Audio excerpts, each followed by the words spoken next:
Tiger fans, we've just picked up our fourth win of the year against the Bombers, and it's time to open up the Tigercast talk line, which gives you a chance to leave a voicemail message that we can play back on this video, and I can answer a question, react to it, whatever we want to do. So we put the message out there to get all of your thoughts and feelings post-game against the Bombers, and I want to give a massive thank you to everybody who sent through the voicemails. There's a few to get through, actually, so we will get to them in a second, but make sure you hit the like and subscribe button. It helps the channel out massively. And keep an eye out for when we do ask for voicemail messages. If you do want to get involved in the show, that's the best way to do it. You don't need to put your face to it. You can just leave a voicemail message with your thoughts about the game, about a trade, ask a question, whatever you want to do, and we can build them into a video for you and answer as many as we can. But with that being said, let's start getting through the voicemails for Tigercast Talkback Radio. Sort of Talkback Radio, but there's no Bataki ham available for this one, unfortunately. But we'll roll through them. First one we've got is from Michael. G'day, guys. Michaels, how are we, mate? It's about an hour and a half post the match on Saturday night against the Bombers. You just know when your KO just forgets how to connect to the servers, so you miss some of the game. Things are going well. Probably a message from the footy gods, if I'm honest. Gee whiz. Look, first things first, obviously thrilled for the boys and the young kids in particular. It's really important that we start to not only get some reward for effort and just for team morale, but that we learn how to win. Definitely agree. When ugly or when things aren't going our way. So that's a massive tick. Clocked up win number 4. So how's that for you, Kane Corns? Failed firefighter. Thrilled for Jonty as well. What a clutch moment for the young fella. Damn good kick. Hopefully that'll help his confidence. He looks bloody good though, doesn't he? And of course, Taj, the prodigy. There were a few times that he just went through packs like Moses parted the Red Sea, didn't he? Agree. Can't bloody wait.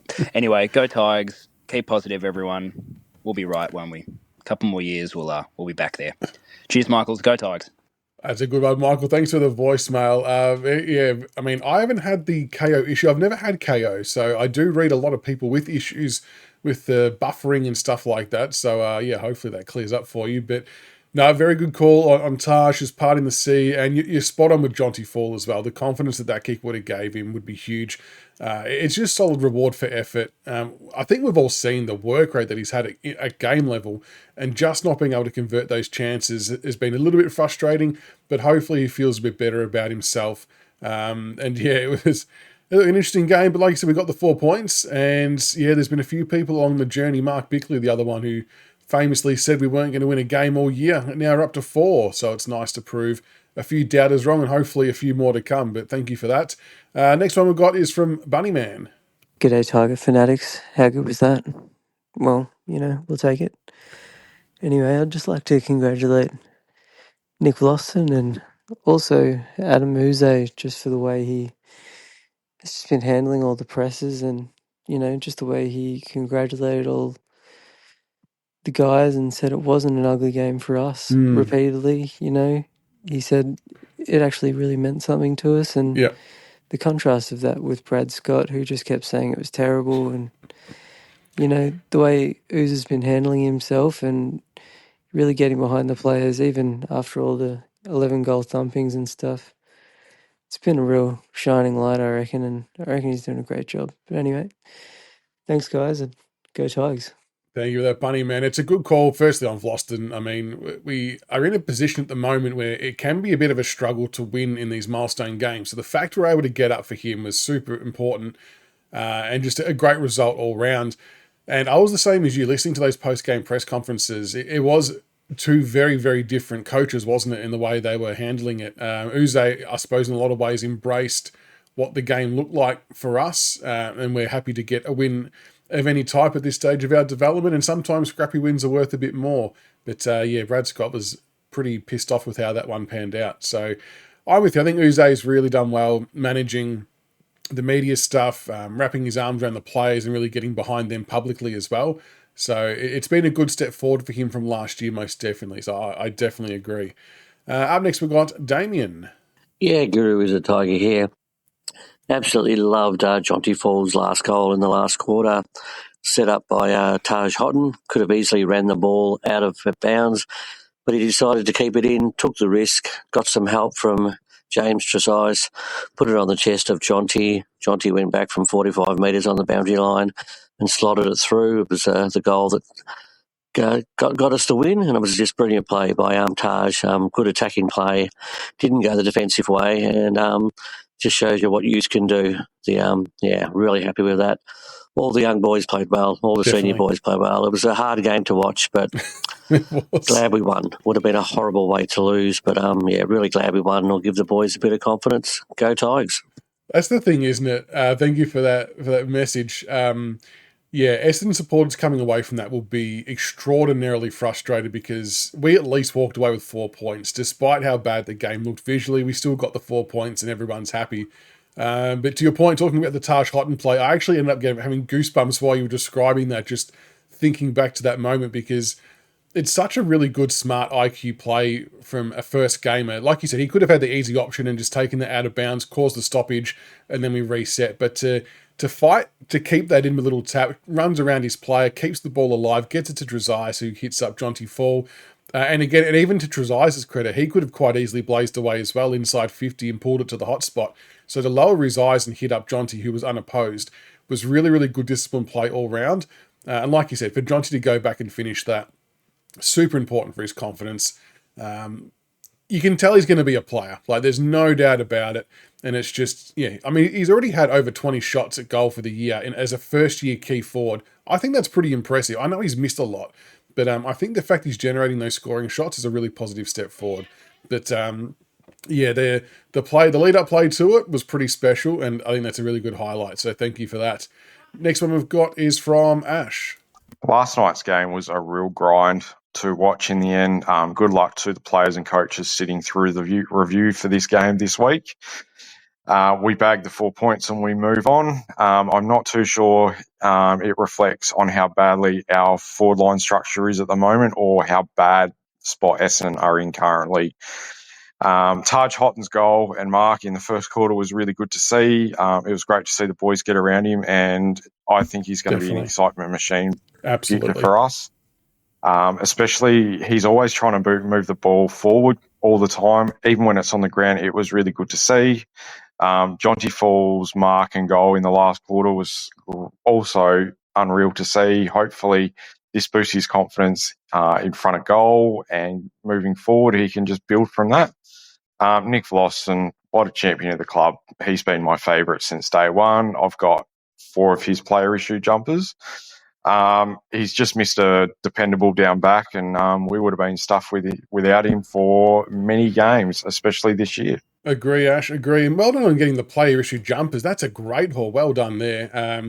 We were talking about Loston the other night, actually, and it's actually really hard to find a game he's played bad in. Like, he's had some games where he's had some maybe bad or iffy moments, but in terms of a game in its entirety, he has probably been our most consistent player across an 8, 9, 10 year span, whatever it is. He's been unbelievably good, and super pumped that we got the win for him. Very funny call on not wanting to watch that game on review. I think that's definitely a very good shout.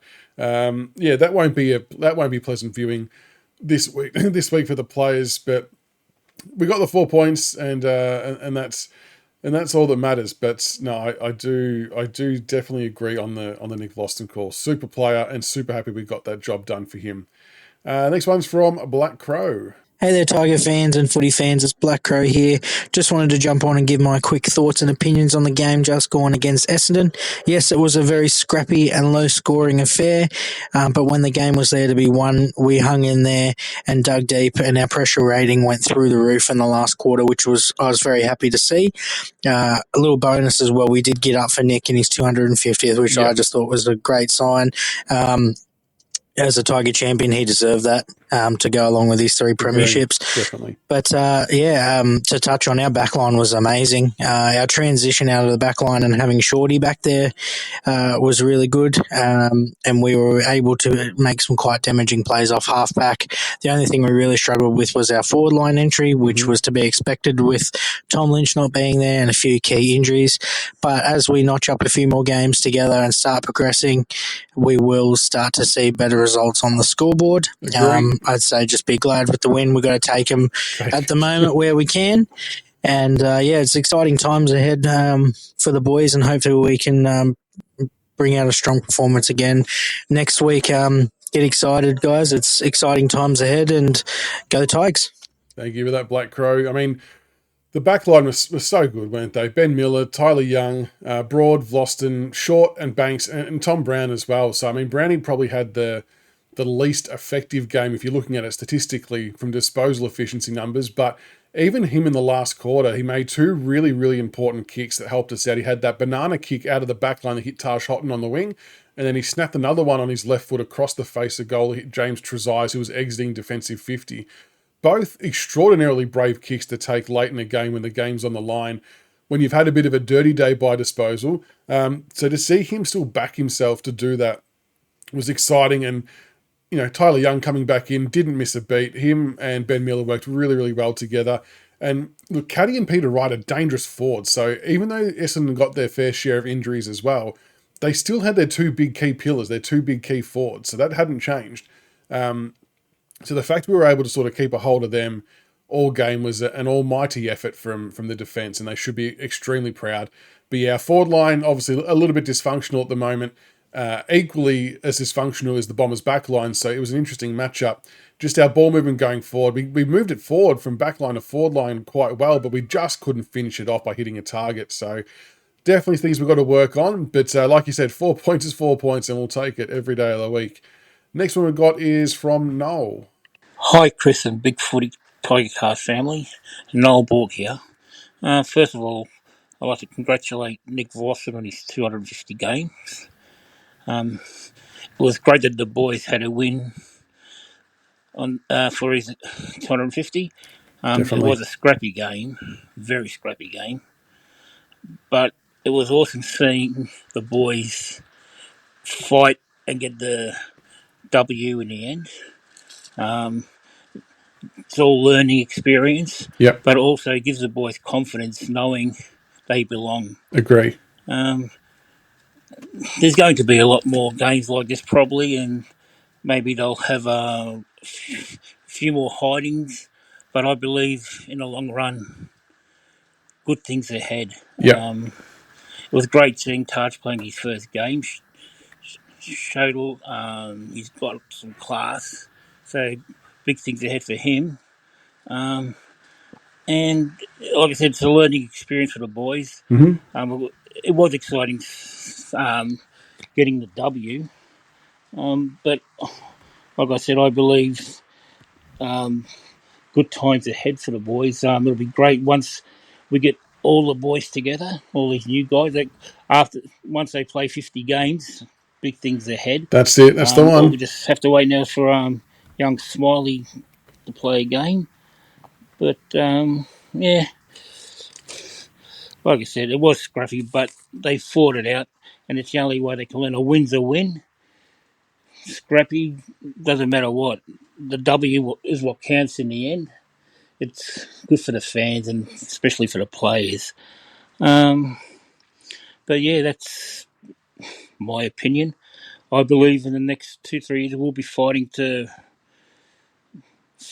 position in the 8, and that's all we can hope for, I guess. But yeah, thank you, and Chris.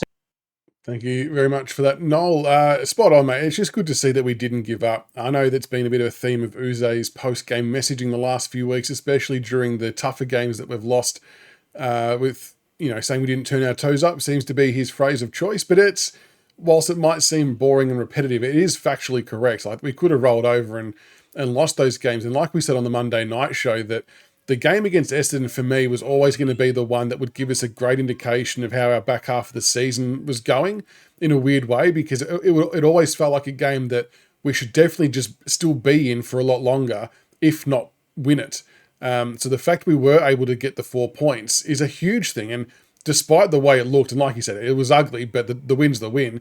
But if you were talking to, well, if you were, I saw a lot of comments from people saying that we weren't going to win a game, from Richmond people, that we weren't going to win a game in the back half of the year because of how we were playing against those top 4 sides. And it's like, I can see what they mean. Like, we didn't look great, but they're top 4 sides, so we're not going to look good against them. So playing against teams who are a bit more at our level, that for me was always going to be the test, to see how we stood up and how we fought out against them. So the fact we were able to secure the 4 points against the team near us on the ladder was a really, really good result. Albeit an ugly result, but to not have the bottom fall out for the year was really encouraging. So, and I agree with you. Once you get to those 50, 60, 70 game marks, you do start to see some greater development. You get a bit more of a look at what you've got for the future, and we'll see some players come on in leaps and bounds. So, a lot to look forward to still on this Richmond roller coaster. We've got a couple more to get through. We've got one from Cooper. Hello, Tigercast. I just want to get your opinions on Tom Sims as a footballer. I'm starting to get very, very worried on him. I just do not see what everyone else is seeing. I think we made a big mistake drafting him over Job Shanahan. That could come back to bite me, but I just want to get your thoughts on how Tom Sims is progressing as a footballer. It's a really good question, Cooper, and I really do get where you're coming from because, I mean, number-wise, he's kind of only getting that 5 to 7 to 8 disposals per game. I mean, he did have that really good game against the Giants, didn't he, where he had the 7 marks, 3 contested, kicked a goal or two, and he looked $1 million against him, but he just hasn't been able to recreate that since. And then you see him go on the ruck against Goldstein and 2 meter Peter, and that's a big task to expect a young first-year player with, still hasn't had his body fill out to compete against those seasoned rucks. So he's getting beaten pretty well in there. It's a good learning for him. I think long term he'll be okay. And look, I said earlier on in the year that I was shocked that he was playing games when he was. I thought he was the least likely to play, just because I thought we had a few more players of that type, but maybe some different circumstances have meant that he will play. Long term, I think he'll be okay. What I'm fascinated to work out is if we're going to use him as a forward ruck or a ruck forward. Because, the Job Shanahan one's an interesting call, but I guess after drafting Jonty Fall and Harry Armstrong, maybe they didn't feel the need as such for a Job Shanahan, possibly. But he's certainly going to be a good player in his own right, isn't he? So I do definitely get where you're coming from. But yeah, Sims, and this was never ever a shot at Sims or Fall, but kind of to your point in a lot of ways, it's why I felt for a little while that I don't think we can play both Sims and Fall in the same forward line. Just because I think that we're not getting enough out of both of them as a pair, and it's because they're playing against quality defenders. It'll get better as time goes on, but yeah, I think I'd love to see him dominate a few games at VFL level too, if I'm being honest. But we need to back up Ruck to Nank, so unless they're going to pull the trigger on Hayes Brown, Sims will obviously keep playing some senior footy. But it's good exposure nonetheless. I mean, it's going to fast track him, but I definitely understand where you're coming from, Cooper. I think that's a really good question. And the final voicemail we've got is from Brad.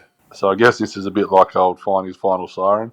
Have to say, can't stand the media. Sick of the negative bullshit that they're purporting each week. Yes, yesterday wasn't a great spectacle to watch, but I can watch a game like yesterday and appreciate how good a footballer Nick Vlauston has been for us for a very long time. Agree. Still can't believe that Darcy Banjones got all Australian in front of him. Don't start us. And then you have to look at the kids, and like Taj Houghton on debut, outstanding. Didn't get a lot of it, but it's the little things. It's the taps here and there. It's the special things that he does. Jonty Fall keeps attacking the game. Like that last goal will do him wonders. All he needs is 1 or 2 to go through the big sticks before he goes crazy. I feel like Luke Traynor is still showing that he's just got it. Like he's not scared to have a go. He reads the flight of the ball so well. I'd love to see him behind the ball, but anyway. And yeah, that's it. Look, another win. Go Tigers. Probably gets us out of the wooden spoon. So yeah, thank you for that, Brad. Appreciate it. The wooden spoon one, I've really avoided talking about this at the moment. I just want to make sure we get to a mathematically possible point, or to eliminate that part of it before we go on that. But it does look increasingly better for our odds of not finishing last, which is a huge result no matter what way you look at it. But yeah, Luke Traynor, that's a good shout as well. Like his one-handed mark was pretty special. And the fact that we've got the confidence in him to play him on all 3 lines at this early in his career and still do a job at those parts of the ground is a credit to him and a credit to the coaches for believing in him. But we've said before that Trainer's played across all three lines in his younger years, so it's not foreign to him at all, and that's why he's able to do it. And he's just a super smart player. So I'm really pumped for Trainer, and it's exciting to see what the future holds. And I definitely get your point about the media, bashing both of the sides for a rubbish game. But like you said, we can still always appreciate Nick Vlaston, the Warrior, getting 250 games. And the Burn Jones thing, don't get us started. You know that's a sore spot. How Vlaston's not all Australian is absolutely staggering. And look, I know some people say it's a bit of a wish-washy award anyway, and in a lot of ways it is with how they name that side, but he will always be extremely highly rated and regarded as a Richmond player by the Richmond faithful, and hopefully that holds a closer place to his heart than an All-Australian Guernsey, fingers crossed. But no, I appreciate the feedback there, Brad. A very, very good call. So that's a wrap for the first Tigercast Talkback. Thank you so much to everybody who sent through voicemail messages, and make sure you keep an eye out for the link on the social so you can get involved. It's always great to hear all of your thoughts, because it's hearing different opinions is such a wonderful thing to have. So make sure you send through a voicemail message anytime you want, and we'll work it into a video and we'll get your voice heard. So thank you again to everybody, and until next time, go Tigers.